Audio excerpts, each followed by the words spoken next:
شرور أنفسنا ومن سيئات أعمالنا من يهده الله فلا مضل له ومن يضلله فلا هادي له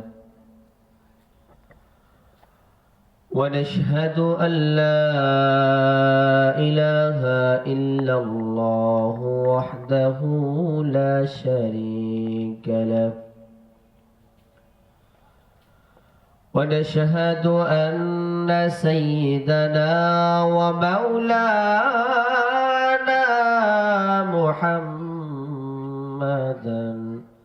عبده ورسوله أما بعد فقد قال الله تعالى في كلامه المجيد وفي فرقانه الحميد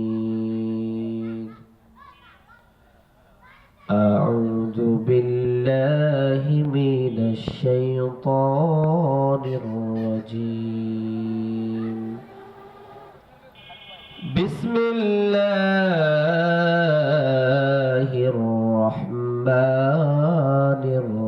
الرحيم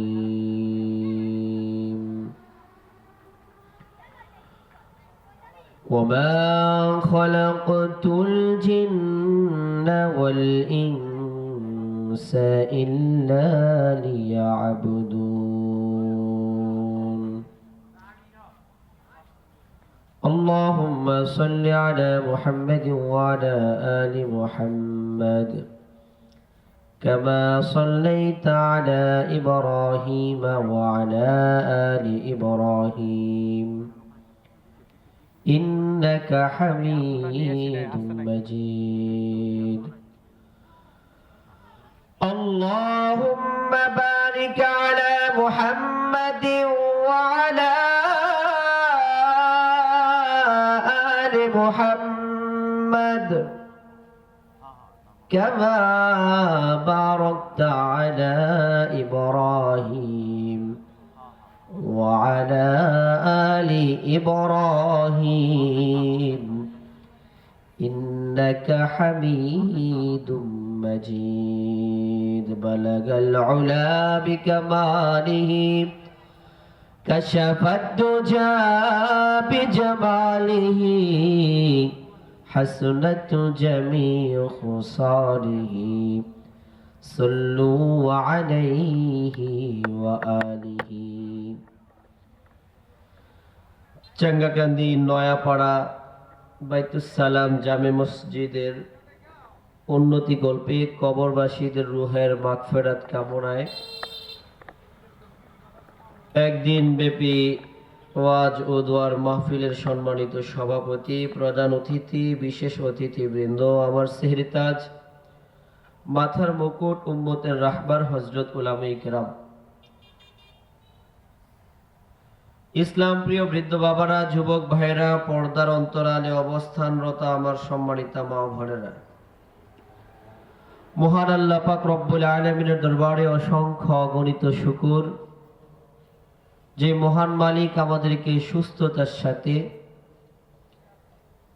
আমলের নিয়তে দ্বীনি এক মজলিস জান্নাতের বাগানে আসার বসার তৌফিক দান করেছেন। এজন্য সকলেই দিল থেকে শুকরিয়া জ্ঞাপন করি আলহামদুলিল্লাহ।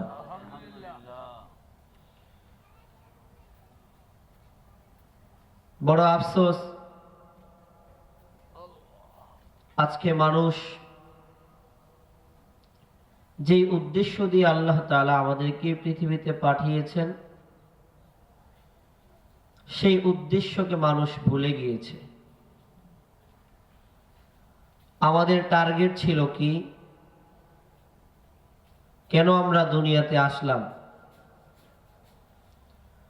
ওটা আমরা পুরোপুরি ভাবে ভুলে গিয়েছি এবং এই দুনিয়াতে যে আমরা থাকবো না, থাকার জায়গা না, এটাকেও আমরা ভুলে গিয়েছি। যদি মানুষ মনে করত যে দুনিয়াটা হলো আমাদের জন্য একটা সফরের জায়গা, পৃথিবীর কোনো মানুষ কোনো জায়গায় গিয়ে যদি সফর করতে যায়, তাহলে সেখানে তার সফর শেষ, তার গন্তব্যে সে চলে আসে।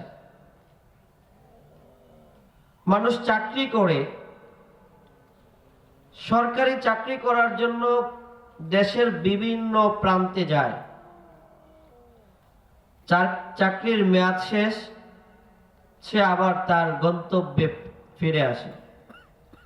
লেখাপড়া করার জন্য যায়, লেখাপড়া শেষ করে সে আবার তার গন্তব্যে ফিরে আসে। যেখানে জন্ম হয়েছে, প্রত্যেকটা মানুষ চায় যে তার সেখানেই মৃত্যু হোক, তার শেষ ঠিকানা সেখানেই তার দাফন কাফন হোক।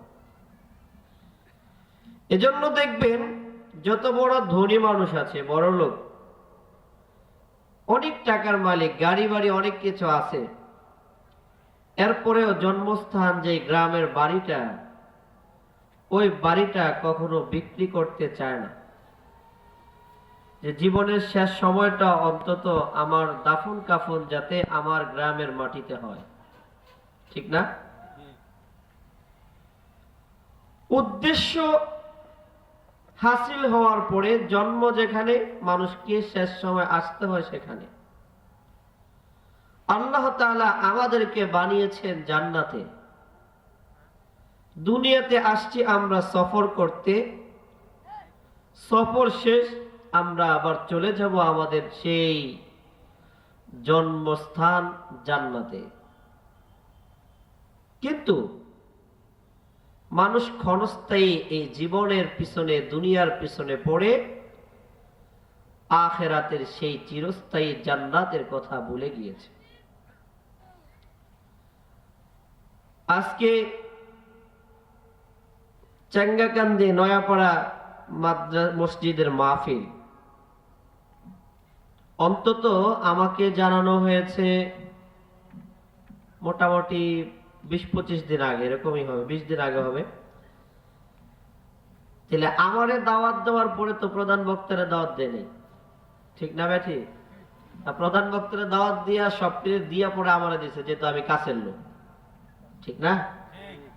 প্রধান বক্তাকে আগে দাওয়াত দেওয়া হয়েছে, এরপরে আরো বক্তা আছে, আরো বক্তা আছে, আরো বক্তা আছে, আমি পড়ে সবাইরে দাওয়াত দেওয়া হয়েছে, এরপরে আমাকে জানানো হয়েছে, তারপরেও আমাকে অন্তত 20 দিন আগে দাওয়াত দেওয়া হয়েছে।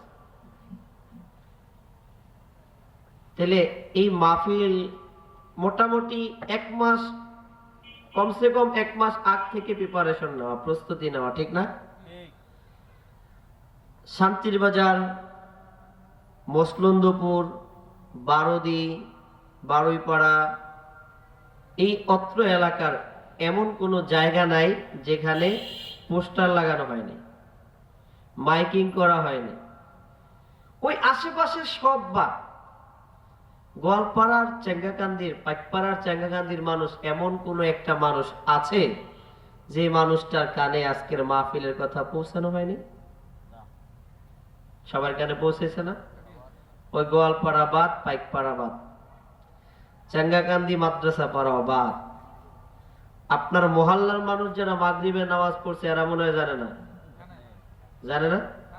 তাহলে কই ওরা কই গেল? তার মানে কি বয়ান শুনবে ওই যে প্রধান বক্তার বয়ান? আমাদের ঈমান, আমাদের বিশ্বাস, আমাদের আমল করার উদ্দেশ্য কতটুকু যে এখানেই তো অনুধাবন করা যায়, বোঝা যায়, ঠিক না বেঠি? কে কথা বলবে, কার কথা, কে কথা বলবে, কখন কথা বলবে, ওটা দেখার বিষয় নয়, কার কথা বলবে সেটা দেখার বিষয়। উলামায়ে কেরাম কথা বলবে, মাগরিবের পরে আসবে না, সেটা পড়ে যাব। আপনার জুত মতো আপনি আসবেন আর মনে করতেছেন যে দিন এত সহজ, আপনি দিন শিখবেন এত সহজে। হামকি তামকি করবে, 50,000 টাকা নেবে, বয়ান শেষ করে চলে যাবে, সকালবেলা চার দোকানে বসে বলবে, বয়ানও করছে একদল, আরেক দল বলবে হুজুররা বাজেট করে টাকা নেয়, 50,000 টাকা লয়ে গেছে, তো ঘোড়ার ডিম আপনি দাওয়াত দিচ্ছেন কেন? ঠিক না ঠিক? আপনি দাওয়াত দিলেন, আবার আপনি সমালোচনা, আবার বড় বক্তা না আনলো, কমিটির জবাবদিহিতা করতে করতে আর মানে উপায় নেই। বড় বক্তা আনলো না কেন, বড় বক্তা দাওয়াত দিল না কেন?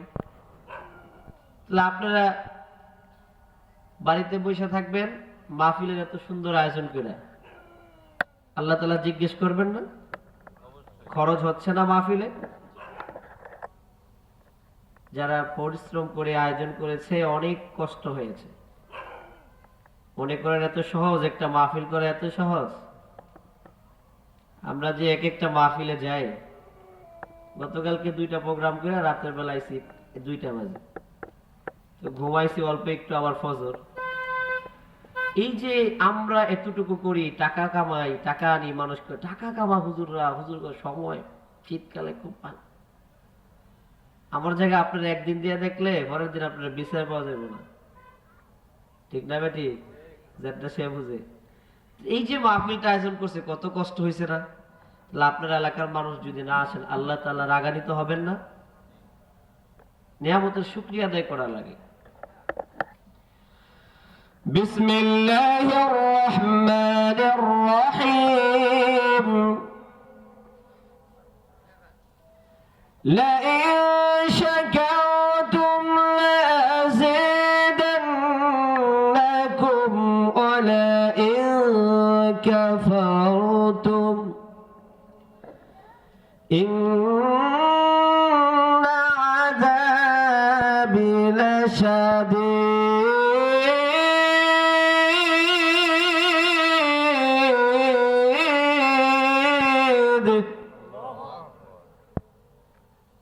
আল্লাহ তাআলা নিয়ামত দিয়েছেন, নিয়ামতের শুকরিয়া আদায় করতে হবে। যদি নিয়ামতের শুকরিয়া আদায় করে, আল্লাহ বাড়ায় দিবে, আর যদি নিয়ামতের নাশুকরি করে, আল্লাহ ছিনায় নেবে। শুধু ছিনায় নেবেন, আল্লাহ তাআলা কঠিন আযাব দিবে। এই মাহফিলের আয়োজন করে যদি শুধু দোকানে ঘুরেন আর বাড়িতে মেহমানদারি করেন, আল্লাহ তাআলা নারাজ হইয়া মাহফিলের পরিবর্তে মমতাজের ফাইটটা যায়, বুকটা ফাইটটা যায় লাগাই দিবে। পারে কি পারে না? وَمَكَرُوا وَمَكَرَ اللَّهُ।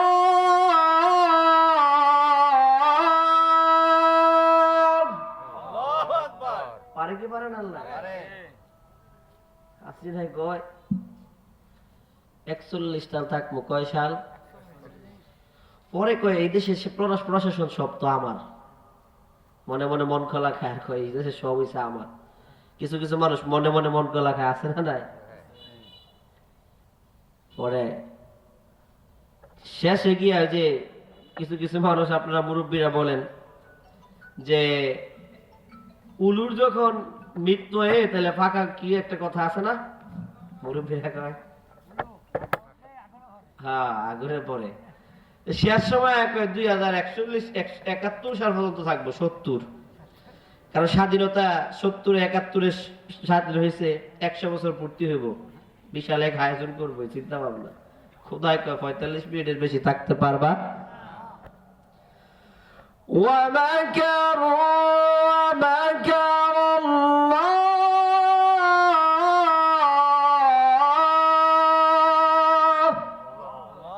আমরা যা কিছু যাই করি, আমাদের থেকে উত্তম পরিকল্পনাকারী কে? আল্লাহ।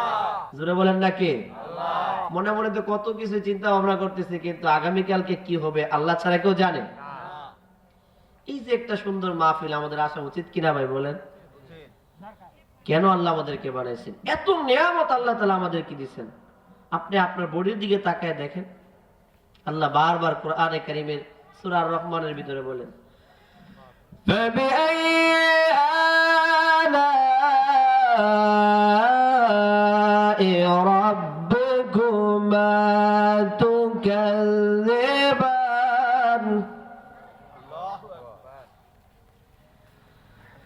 فَبِأَيِّ آلَاءِ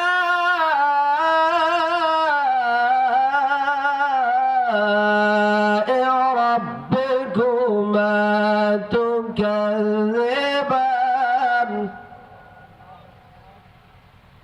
فبأي آلاء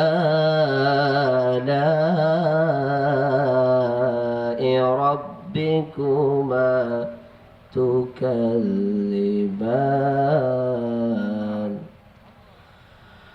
মুসলমান ভাইয়েরা আমার মহান আল্লাহ পাক রব্বুল আলামিন বান্দাকে বারবার চ্যালেঞ্জ করে দিয়েছেন। আল্লাহ বান্দাকে ডাক দেয়া বলে, বান্দা তোমাদের বিগত 16 বছর এই দেশে আওয়ামী লীগ রাজত্ব করেছে, ক্ষমতায় ছিল, অনেক উন্নয়ন করেছে, দেশের জন্য অনেক কাজকর্ম করেছে। আবার বিএনপি আসবে, মানুষ যারা বিএনপিকে পছন্দ করে না, ভয়ে তারা বিএনপিতে চলে যাবে। তারা কোনো কাজকর্ম যদি জনকল্যাণমূলক করে এরপর মানুষ বাবা দিবে। আবার যদি বান্দা সেই কাজটা কল্যাণমূলক না হয় এরপরও মানুষ বাবা দিবে। কারণটা হলো তাদের ক্ষমতার বয়ের কারণে, ঠিক কিনা? আবার যখন জায়গা ক্ষমতা শেষ ভাস্কর্য পর্যন্ত হাসিনা এবং খালেদা জিয়ার এবং কোনোটার চিহ্ন ভিন্ন রাখে না, ঠিক কিনা? জোরে কোন? এত কিছু করার পরেও মানুষ না শুকরিয়া আদায় করে কি করে না? আল্লাহ ডাক দিয়া বলেন, আয় বান্দা, বারবার আমি আল্লাহ তোমাদেরকে চ্যালেঞ্জ ছুড়ে দিলাম। তোমাদের মধ্যে এমন কেউ আছো রে, আমি আল্লাহ যে তোমাদেরকে নিয়ামত দিলাম, এত নিয়ামত আমি আল্লাহ দিলাম, এই নিয়ামত থেকে তোমাদের মধ্যে এমন কোন পুরুষ আছো, মহিলা আছো, এমন কোন মানুষ আছো নি আমি আল্লাহর সামনে বলবে, আল্লাহ আপনি ঘোড়ার ডিম করেছেন? আছেন কি? আছে? কে বলতে পারবেন যে আল্লাহ আমারে দেয় নাই? আল্লাহ কত কিছু দিছে। একটু নিজের দিকে একটু তাকা, দূরে তাকানোর দরকার নাই। এই যে হাতটা আল্লাহ তাআলা দিচ্ছেন, হাত, এই হাতের মধ্যে শরীরে 360টা জোড়া আছে। কয়টা? 360টা জোড়া আছে। এখানে হাতের ভিতরে আল্লাহ তাআলা একটা ভাঙন দিচ্ছেন। এই যে আমরা এটাকে কি বলি?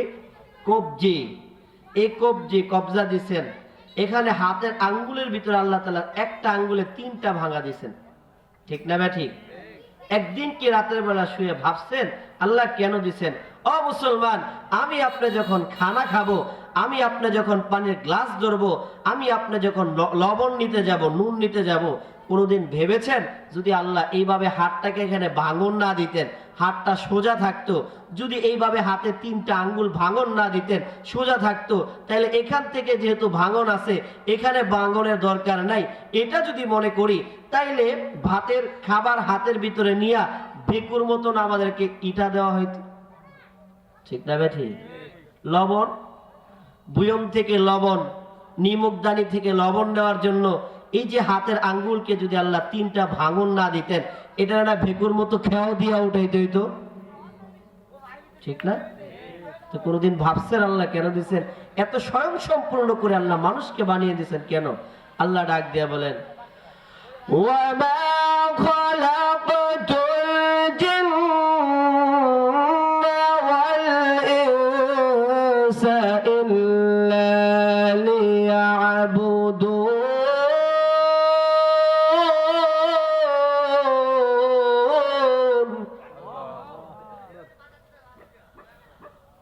وما خلقت الجن والإنس إلا ليعبدون।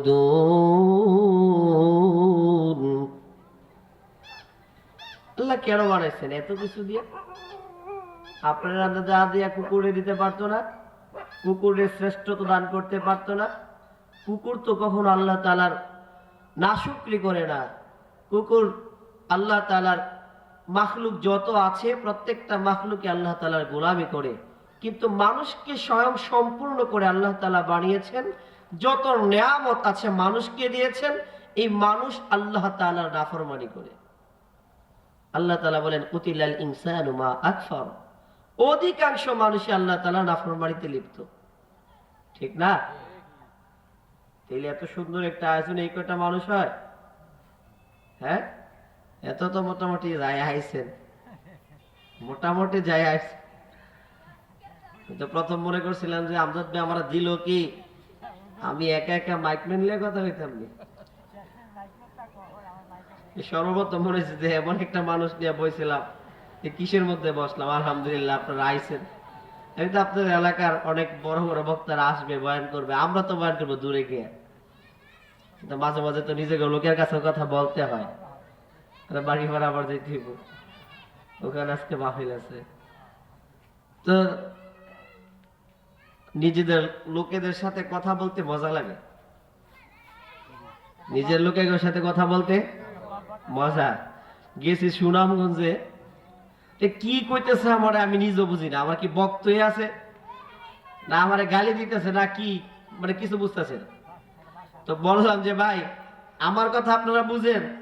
হ্যাঁ আপনার কথা বুঝি। তাহলে আমার কথা বুঝলে বা আপনার কথা আমার বোঝার দরকার নেই। কিন্তু এখানে তো আমরা যা কই সব আমরাই, তাহলে সমস্যা নেই। মুসলমান ভাইরা আমার, মহান আল্লাহ পাক রব্বুল আলামিন পবিত্র কোরআনে কারিমের ভিতরে ঘোষণা করে দেন, বান্দা তোমাকে কেন বানাইছি জানোনি? আমি আল্লাহ তোমাকে বানিয়েছি আমার গোলামি করার জন্য। আমি আল্লাহর কুদরতি পায়ে সেজদা দিবা, আমি আল্লাহর গোলামি করবা, আমি আল্লাহকে তোমরা ডাকবা, আমি আল্লাহর নিয়ামতের শুকরিয়া আদায় করবা। আরে বান্দা কেন জানো? বান্দা আমি কোরআনে কারীমের ভিতরে একটা সূরা নাজিল করেছি, একটা সূরা নাজিল করেছি যে সূরার নাম হলো সূরা ইখলাস। এ বান্দা এই সূরাটা যদি নিজে পারো পড়ো, যদি তরজমা তুমি না করতে পারো বাংলা তরজমা দেখা পড়ো, আর যদি নাও পারো তোমার মসজিদের ইমাম সাহেবকে একটু তরজমা করে বলতে এসো, বলো। ও মুসলমান বান্দারা, আল্লাহ পাক এই সূরার ভিতরে আয়াত নাজিল করেন, সূরা নাজিল করেন। আল্লাহ ডাক দেয়া বলে আমি আল্লাহ, এমন আল্লাহ আমার সাথে আর কোনো কেউ শরীক নাই, লা শারীকা লাক, আমার সাথে আর কেউ নাই, আমার সমকক্ষ কেউ নাই। বান্দারা তোমরা এই কথা জেনে রাখো, আমি আল্লাহ দুনিয়ার জমিনে আমাকে কেউ বাবা বলে ডাক দেওয়ার মতো কেউ নাই, আমাকে মা বলে ডাক দেওয়ার মতো কেউ নাই। বান্দা আমাকে কেউ কোনোদিন স্বামী বলেও ডাক দেয় না, আমাকে কেউ কোনোদিন স্ত্রী বলেও ডাক দেয় না। বান্দা আমার কোনো আত্মীয় স্বজন নাই, ছেলে মেয়ে নাই, আমার কোনো সমকক্ষ কেউ নাই, আমার কোনো কর্মী নাই, আমার কোনো নেতা নাই, আমার কোনো বাদশা নাই। বান্দা তোমরাই হলো আমার সব, আমি হলাম তোমাদের রব। এ বান্দা এই জন্য তোমাদেরকে স্বয়ং সম্পূর্ণ করে বানাইলাম, একমাত্র আমি আল্লাহর গোলামি করবা, আমি আল্লাহর কুদরতি পে সেজদা দিয়ে আমি আল্লাহর প্রশংসা করবা। বান্দা শুনে রাখো, তোমার আর আমার মাঝখানে এমন একটা জায়গা আছে যে জায়গার ভিতরে আমি আল্লাহ এবং তোমরা আমার বান্দা এমন কাছাকাছি হয়, অন্য কোন জায়গায় আমি আল্লাহর সাথে অন্য কোন মাখলুক এত কাছে থাকে না। বান্দা আল্লাহ ডাক দিয়া বলে, বান্দা তুমি যখন নামাজে দাঁড়ায় যাও, নামাজে দাঁড়াইয়া যখন সিজদার ভিতরে গিয়া, ফ্লোরের ভিতরে গিয়া, টাইলসের ভিতরে গিয়া তুমি যখন তোমার কপালটাকে মাটির মধ্যে লাগাও, বান্দারে তোমার কপালটা দুনিয়ার মানুষে দেখে টাইলসের ভিতরে লাগানো, তোমার কপালটা দুনিয়ার মানুষ দেখে ফ্লোরের ভিতরে লাগানো, মাটির ভিতরে লাগানো, কার্পেটের ভিতরে লাগানো, কাপড়ের ভিতরে লাগানো না রে বান্দা, না না না। তোমার কপাল যখন জমিনের ভিতরে লাগাও, আমি আল্লাহ আমার কুদরতি পাটাকে তোমার কপালের নিচে বিছায়া দেই। সুবহানাল্লাহ। আজন্য মুসলমান ভাইরা আমার, বান্দা যখন নামাজ নামাজের ভিতরে দাঁড়াইয়া বলে সুবহান রাব্বিয়াল আলা সুবহান রাব্বিয়াল আযীম সামিআল্লাহু লিমান হামিদা আল্লাহু আকবার আল্লাহু আকবার। বান্দা যখন নামাজে দাঁড়াইয়া বলে আল্লাহ তুমি বড় তুমি বড় তুমি বড়, আল্লাহ তুমি পবিত্র আল্লাহ তুমি পবিত্র, আল্লাহ সমস্ত প্রশংসা তোমার জন্য, আল্লাহ ফেরেশতাদেরকে ডাক দিয়া বলে এ ফেরেশতা আমি আল্লাহকে তোমরা মানুষ বানাইতে নিষেধ করেছিলা, আমি আল্লাহ তোমাদের মাঝে একদিন বলেছিলাম আমি এমন একটা জাতি বানাইতে চাই যে জাতি আমার গোলামি করবে, যে জাতি আমি আল্লাহকে রব বলে স্বীকার করবে, যে জাতি আমি আল্লাহর কুদরতে সিজদা দিবে। তোমরা আমাকে নিষেধ করেছিলা, আজকে দেখো সেই বান্দাগুলো দুনিয়ার জমিনে গিয়া আমি আল্লাহর কুদরতি পায়ের ভিতরে সিজদা দিয়া তাদের নাপাক জবান দিয়া বলে সুবহান রাব্বিয়াল আলা সুবহান রাব্বিয়াল আযীম। তারা সিজদার ভিতরে গিয়া রুকুর মধ্যে গিয়া আমি আল্লাহর পবিত্রতা বর্ণনা করে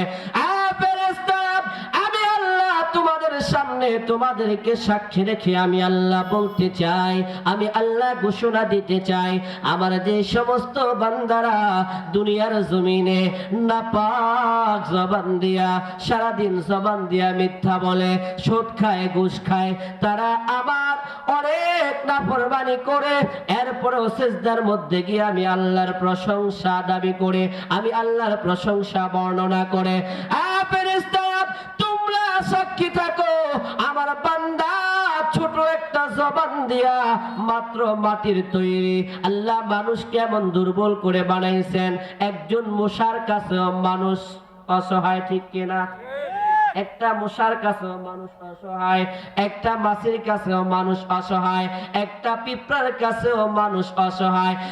মুসলমান আল্লাহ তো দুর্বল করে মানুষকে বানাইলেন, কিন্তু মানুষের মর্যাদা আমার আল্লাহর কাছে অনেক বড়, অনেক বেশি অনেক বেশি।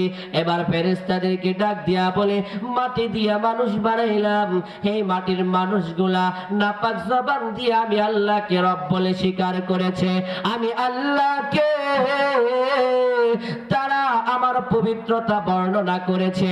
আমি আল্লাহ যদি পৃথিবীর সমস্ত মানুষ বলে আমি আল্লাহ অপবিত্র, এরপরও আমি আল্লাহ পবিত্র।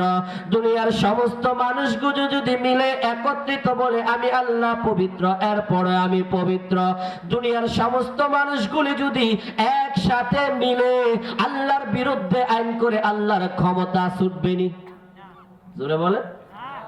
ছাত্ররা আন্দোলন করছে, সাথে সাথে সুযোগ বুঝে বিএনপি দিছে যোগ, ঠিক না? ও 17 বছর সুযোগ পাই রে পাইছে মাগার, এবার ছাত্রদের সাথে মিল্লা দিছে যোগ, যোগ দিয়া কাজে লাগাইছে কি লাগাইছে না? জোরে কর না। হাসিনায় পলাইতে বাধ্য হয়েছে কি হয় নাই? সবাই যদি মিল্লা কয় যে আল্লাহর বিরুদ্ধে করবো, আল্লাহ তোমার ক্ষমতা ছাড়তে হবে, আল্লাহর কিছু হইব? ক্ষমতা কোনো কমবো? সারা পৃথিবীর মানুষ মিললে একসাথে কয় যা বিধর্মী আছে সবাই মিললে আমরা মুসলমান হয়ে গেছি, আল্লাহ তুমি সবচেয়ে বড়, আল্লাহ তুমি সবচেয়ে বড়, তাইলে কি আল্লাহর ক্ষমতা বাড়বো না? আল্লাহ যতটুকু আছে ততটুকুই, যারা বলেন না যতটুকু আছে ততটুকুই থাকবে। আল্লাহ ডাক দিয়া বলেন ফেরেশতারা বান্দা নাপাক জবান দিয়া বলেছে আমি আল্লাহ পবিত্র, বান্দা যদি অপবিত্র বলে এরপরও আমি আল্লাহ পবিত্র, বান্দা যদি বলে আমি অপবিত্র এরপরও আমি আল্লাহ পবিত্র। ও ফেরেশতারা তোমরা সাক্ষী থাকো আমি আল্লাহ আমার বান্দাদের গুনাহগুলোকে মাফ করে তাদেরকে পবিত্র বানিয়ে দিলাম। وَإِذْ قَالَ رَبُّكَ لِلْمَلَائِكَةِ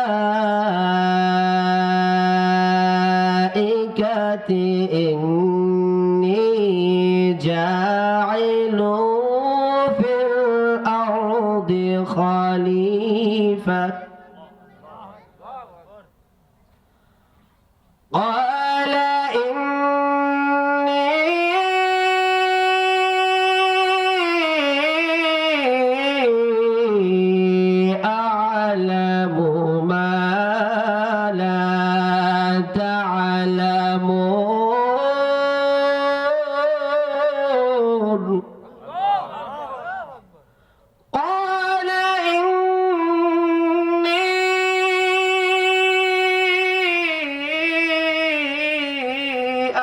আ'লামু মা লা তা'লামুন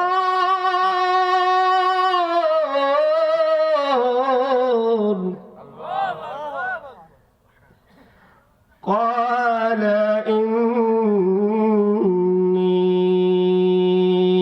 أعلم ما لا تعلمون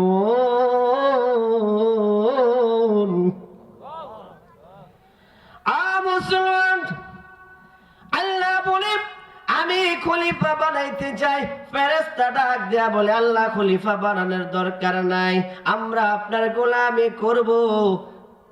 ওয়াজের মাহফিল ওয়াজ হবে, ওয়াজের প্যান্ডেলে যাবে না, গানের প্যান্ডেলে যাবে। ওয়াজের নামে ওয়াজে যাবে না, মার্কেটে দোকানদারি করবে। ওয়াজের নামে ওয়াজে যাবে না, বেচা কিনা করবে। ওয়াজের নামে ওয়াজে যাবে না, মা বোনরা পর্দার আড়াল থেকে বাহির হইয়া কসমেটিক্সের দোকানে যাবে। আল্লাহ ধমক দিয়ে ফেরেশতাদেরকে বলে ক্বালা ইন্নী আ'লামু মা লা তা'লামুন। ফেরেশতারা চুপ থাকো, ফেরেশতা অতিরিক্ত হয়ে গেছে। ফেরেশতা আমার বান্দা সম্পর্কে তোমরা আমার থেকে বেশি জানো না। ফেরেশতারা রে, আমি আল্লাহ যা জানি তোমরা তা জানো না।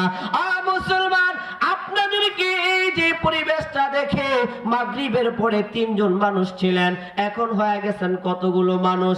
এই পরিবেশটা দেখে আল্লাহ ফেরেশতাদেরকে ডাক দেয়া বলে ফেরেশতারা তোমরা তাকায়া দেখো, আমার বান্দারা আমাকে কোনোদিন দেখে নাই, আমার নবীকে কোনোদিন দেখে নাই, আমার জান্নাতকে কোনোদিন দেখে নাই, আমার জাহান্নামকে কোনোদিন দেখে নাই। এরপরেও তাদের অপবিত্র জবান দিয়া, নাপাক জবান দিয়া আমি আল্লাহর গোলামি করে, আমি আল্লাহর প্রশংসা করে, আমি আল্লাহর জান্নাতে যাওয়ার জন্য চেষ্টা করে, আমি আল্লাহর জন্য তারা ইবাদত বন্দেগী করে। প্রচন্ড শীতের ভিতরে, এই যে প্রচন্ড শীতের ভিতরে রাতের বেলা ট্যাঙ্কির পানিগুলা কত ঠান্ডা হয়ে থাকে, এমন ঠান্ডা, এমন ঠান্ডা, অন্য মানুষ বুঝে আর না বুঝে আমি মাঝে মাঝে বুঝি মনে হয় যে আমারে তীর দিয়া কেউ একটা আঘাত করছে। ঠিক না বেটে? তীর দিয়ে যেমন কলিজার ভিতরে ঢুকছে ট্যাঙ্কির পানিগুলা। এই অবস্থা দেখি আল্লাহ ফেরেশতাদেরকে ডাক দেয়া বলে ফেরেশতারা রে, দেখো দেখো বান্দারে কেন বানাইছি, বান্দা বানাইতে নিষেধ করেছো। আরে ওগুলা তো আমার বান্দারা, দুনিয়ার জমিনে যারা আমার গোলামি করবে, আমার হুকুম মতো চলবে, যারা আমি আল্লাহর বিধান মতো চলবে, তারাই হলো আমার বান্দা, তারাই হলো আমার বন্ধু, তারাই হলো আমার বন্ধু। ফেরেশতারা তোমরা সাক্ষী থাকো, আমার এই সমস্ত বান্দারা দুনিয়ার জমিনে যতদিন থাকবে, আমি আল্লাহ চাঁদকে ততদিন রাখবো, আমি আল্লাহ সূর্যকে ততদিন টিকা রাখবো, আমি আল্লাহ আসমানকে খুঁটি বিহীন ততদিন পর্যন্ত রাখবো। মুসলমান ভাইরা রে আমার, এই জন্য আপনাদের কাছে একটা ওয়াদা নিতে চাই। সেই ওয়াদাটা হলো আপনারা আল্লাহর বান্দা হতে চান কিনা? জোরে বলেন, কে কে চান? হাতটা একটু জোরে আল্লাহকে ডাক দেয়া বলেন আল্লাহ। আরো জোরে বলেন আল্লাহ। মুসলমান, এটা কোনো বিএনপির স্লোগান না, আওয়ামী লীগের স্লোগান না, স্লোগান হলো আল্লাহর। বলেন আল্লাহ। হাতটাকে একটু নাড়া দেয়া বলেন আল্লাহ। আল্লাহ, আমরা তোমার গোলাম হিসাবে পুরাটা জিন্দেগি অতিবাহিত করতে চাই, ঠিক কিনা? জোরে বলেন। আল্লাহ তাআলা আমাদের সকলকে আল্লাহর প্রিয় গোলাম হিসেবে কবুল করুক বলে আমিন। খুশি না বেজার? জোরে বলেন। আমার ওয়াজ আপনারা শুনেন, এলাকায় আশেপাশে অনেক জায়গায় হয়, বা আমি তো পরিচিত অনেক আগের চাঙ্গাকান্দি সর্বপ্রথম যে কামাল ভাই আর যে মুজাম্মেল ভাই, ওদের একটা ওয়াজ হয়েছে ওখানে, এই যে মাদ্রাসা, ওখানে আসছিলাম। এরপরে বহুতবার আসা যাওয়া আশেপাশে। তার চেয়ে বড় কথা হয়েছে বাজারে রোজার মাসে তাফসীর করি, ঠিক না? তাহলে ওখানে তো শুনেনি। বাকি যারা এখন নতুন মেহমান, এরা হচ্ছে আমাদের মেহমান। আমি সে মেজবা, বাড়ি ভাড়া আমার বাড়ি শেখেশ্বর দ্বিতীয় বাড়ি, অর্থাৎ ইমামতির জায়গা 12 বছর। তো সব কিছু মিললে চাঙ্গাকান্দিকে আলাদা অন্য একটা জেলা, বা রাত পাইলে যদি ওই থানা 2500 সোনারগাঁ, কিন্তু মনে হয় যে আমরা সব সোনারগাঁ। ওই যার না মাইক দিয়ে ভাই বললো সোনারগাঁ, সব জায়গায় আমার মনে করে আমি সোনারগাঁ, 2500 মানুষ আমার মনে করে আমি সোনারগাঁয়ের মানুষ। যাই হোক, মেহমানরা চলে আসছেন, আপনারা আমার জন্য দোয়া করবেন। বিশেষ করে মুফতি আমজাদ হোসেন নুরি ভাই, ছোট ভাই, খুব ভালো আলোচনা করেন, সুন্দর আলোচনা করেন। অনেক জায়গায় ওনার সাথে আলোচনা হয়েছে, বা আগে আমি চিনতাম না, এক কথা যেটা 2 বছর আগের থেকে চিনি। খুব ভালো মানুষ, সরল সোজা মানুষ। তা আপনাদের এলাকার আমি, উনি, আরো যারা আছে, যদি মনে করেন যে বক্তা দাওয়াত দেওয়া লাগবে না, যদি মনে করেন 30,000 টাকার বক্তার দরকার নাই, 20,000 টাকার বক্তার দরকার নাই, 10,000 টাকার বক্তার দরকার নাই, যদি মনে করেন, ইনশাআল্লাহ এতটুকু হিম্মত আমাদের ভিতরে আছে। সোনারগাঁয়ের আশেপাশের, 2500-এর আশেপাশের আমরা যারা আছি, আমরা মাহফিল ধরে রাখার যোগ্যতা আল্লাহ দিয়েছেন, ঠিক কিনা?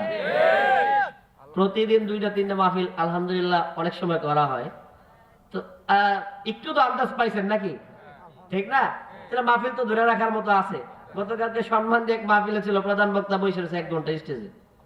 আমি বয়ান করছি, এরপরে বলে ভাই আর একটু করে, হুজুরে কয় আপনি আনসারে দিলে বয়ান মানুষ যাবে, আপনি একটু করেন।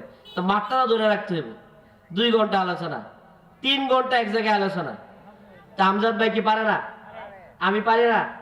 যে আরো যারা আছে মোশাররফ ভাই পারে না?